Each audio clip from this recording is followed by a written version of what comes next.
Hello everyone, Ladislas Maurice of The Wandering Investor. Today we'll be discussing the Sao Tome Citizenship by Investment Program, the most affordable citizenship by investment program that has just launched. We're talking $95,000 all in for a single applicant and $100,000 all in for a family of four. So really affordable. So we've become licensed agents ourselves for the program. So we had the pleasure to meet with the program administrators as well as government officials and got to ask all our questions and went through training as well to be able to process applications. So who is the Sao Tome CBI right for? First things first, this is not a great travel document.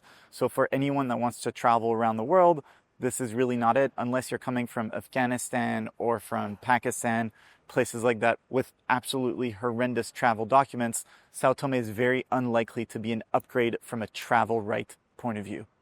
So who is the CBI right for? So the first target market is people who have issues with banking.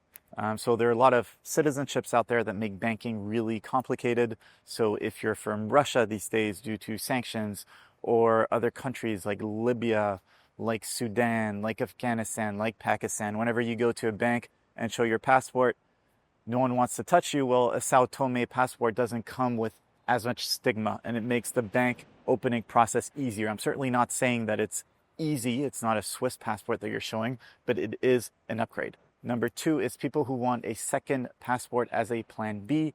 So potentially for political reasons, maybe their government doesn't like them. Maybe freedom of speech is very restricted in their own country. We can think of countries like the UK right now, but it's certainly not unique. A lot of countries in Europe and all over the world heavily restrict freedom of speech. And if you say the wrong thing, you can end up with judicial issues and potentially travel bans. So having a second passport is effectively in many ways guaranteeing your ability to travel somewhat, as long as when you get that conviction, you're not in your own home country. Number three is people who foresee civil unrest issues in their own country and want a proper plan B. In most cases, a permanent residency would be good enough. Ultimately, a citizenship is even more of a guarantee that you have access to said country, and it's quite affordable anyways. So just by getting the citizenship, you're guaranteed to always have access to Sao Tome as a citizen, to be able to do business there, to be able to bank there, to be able to move and work there. Number four is people that have a lot of crypto wealth and want a second passport. You could not pay directly for the citizenship with crypto, unlike Sierra Leone, for which we're also licensed agents, but you can have crypto as a source of funds, as an acceptable source of funds. So if you have crypto wealth, they will accept that and you can apply for the citizenship.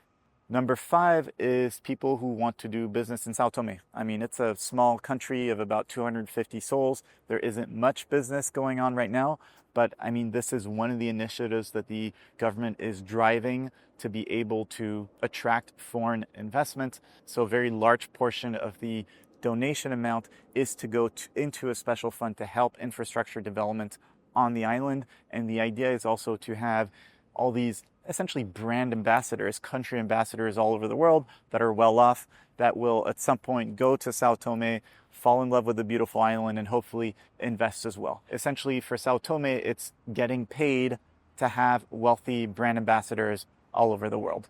And that sort of mentality demonstrates that the government is focused on growth. So there will be opportunities, though yes, the market is pretty small. Number six is people who like to collect passports. There's a small community of such people. They just go around and get every citizenship by investment program out there. So those people are low-hanging fruit. We're happy to help you if you're one of them. Number seven is people who think very long-term. So the citizenship by investment in Sao Tome goes down the generations. When you apply for citizenship, you became a normal citizen. There isn't two tiers of citizenships. So once you have children later on overseas, they will be able to get the citizenship as well through blood. So this is for people who think multiple generations ahead and to give access to that country, to that market, and also as a plan B for all their future generations. Number eight is people who are bullish on Africa. So unfortunately, unlike the Sierra Leone citizenship by investment program, Sao Tome is not part of ECOWAS, so it doesn't give you the right to move easily to ECOWAS countries in West Africa, nor is it part of the more francophone Central African Union, whereby citizens of Gabon and Cameroon and Congo-Brazzaville can easily move between the countries. And there aren't really any discussions of that going forward. However, as the continent develops, increasingly countries such as Kenya, such as Ghana, are making it easier and easier for other Africans to be able to access their countries visa-free. And the last target market is people who are interested in the CPLP. So the CPLP is an organization of Lusophone, Portuguese-speaking countries, whereby there are many agreements. So typically when you're from a Portuguese-speaking country, which Sao Tome is, it's a bit easier to get residency in places such as Brazil and Portugal, and also in some cases, faster naturalization times. Now, do I feel comfortable marketing this as an easy way into the CPLP? No. So why? On the one hand, typically some of these agreements apply only for naturally born people from these countries. So if you participate in the CBI, you're not naturally born.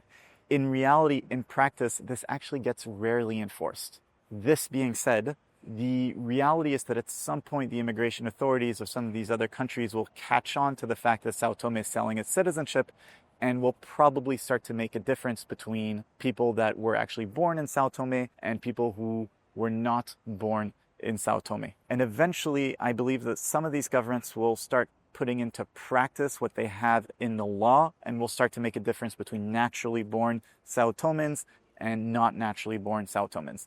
So maybe the first few applicants that get the CBI and then weasel their way into Brazil or Portugal will be fine because the immigration authorities aren't really aware of what's happening, but eventually they'll catch up. So I do not feel comfortable promoting the CBI saying, this is your way into Portugal, this is your way into Brazil. And speaking to government officials and program officials, and speaking to people in Sao Tome, they also don't quite know how this will be interpreted long-term by the other countries. So if you're interested in the Sao Tome citizenship by investment, there's a link below with a lot more information, and you can also get in touch with the team, and we'd be happy to explain the whole process to you and help you with your application. Have a nice day.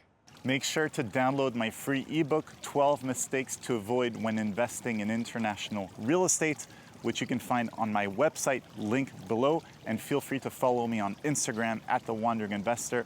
I look forward to hearing from you.